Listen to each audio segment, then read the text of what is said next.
Happy International Museums Day. I'm Gail Lord. I'm president and co-founder of Lord Cultural Resources. I was thinking that International Museums Day is an extraordinary day because it celebrates the spirit of internationalism and cooperation that unites about 80,000 museums around the world. Actually, no one knows exactly how many museums there are. 80,000 is the best estimate. Awesome, isn't it? There are 80,000 organizations which preserve and study the past in order to help us understand who we are and who we are becoming.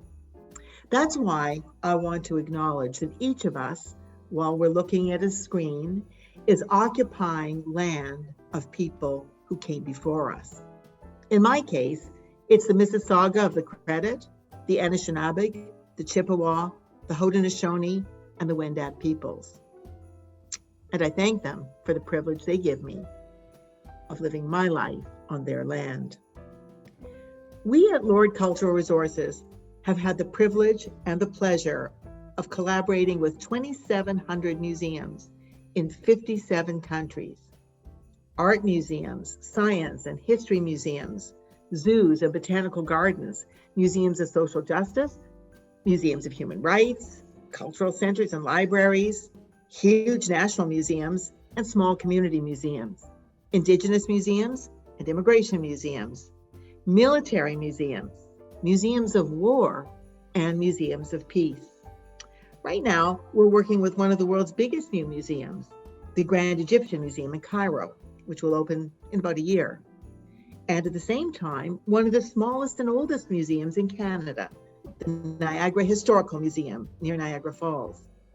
As different as they are, both have in common serving their communities. The Water Museum in Marrakesh could not be more different than Weeksville Heritage Site in Brooklyn.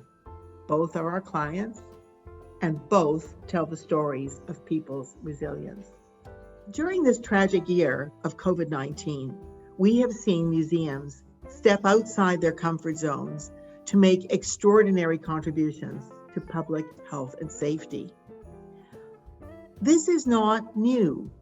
Museum workers have often responded to serve their communities in times of war, hardship, and natural disaster, often putting themselves in great danger to save artifacts, stories, and specimens, knowing that these objects contain meanings that people will need in the future.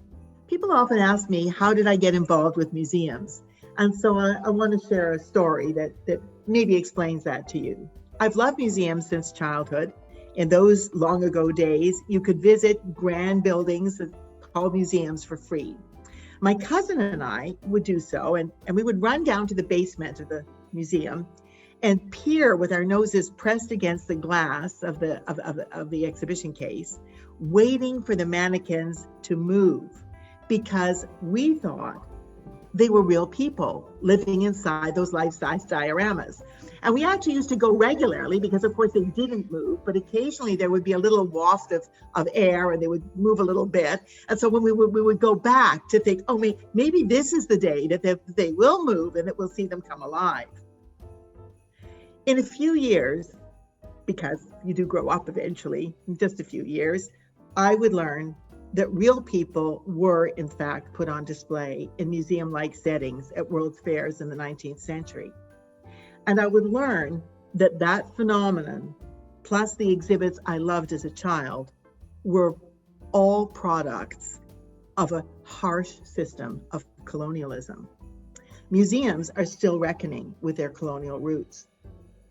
Now I love museums for a different reason. I love museums for their potential as public institutions, accessible to everyone. You don't need a degree to get in the front door.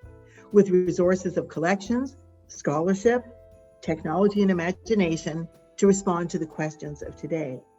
The questions are always changing because society is always changing, and successful museums should always be changing too. During this tragic year, my colleagues at Lord Cultural Resources adopted a new vision statement to guide our work. It is, making the world a better place through culture. There were a remarkable group of individuals who apply their insights, expertise, and very different perspectives to cultural planning. We thought you would enjoy meeting them and seeing how they work. So every Friday, a LORD team member will take a 5-minute culture break to introduce you to one of our clients who inspires them. Joy Bailey Bryant, the president of our U.S. company, is going to launch the series this Friday, as you'll see from the screen, all the details are there, to introduce you to an amazing client who I know you will also want to meet. In the meantime, to experience our world of museums anytime, just fill in the form that pops up on the screen when we conclude this session. Thank you so much for joining me today. It's really been a pleasure being able to speak with you on International Museums Day 2021.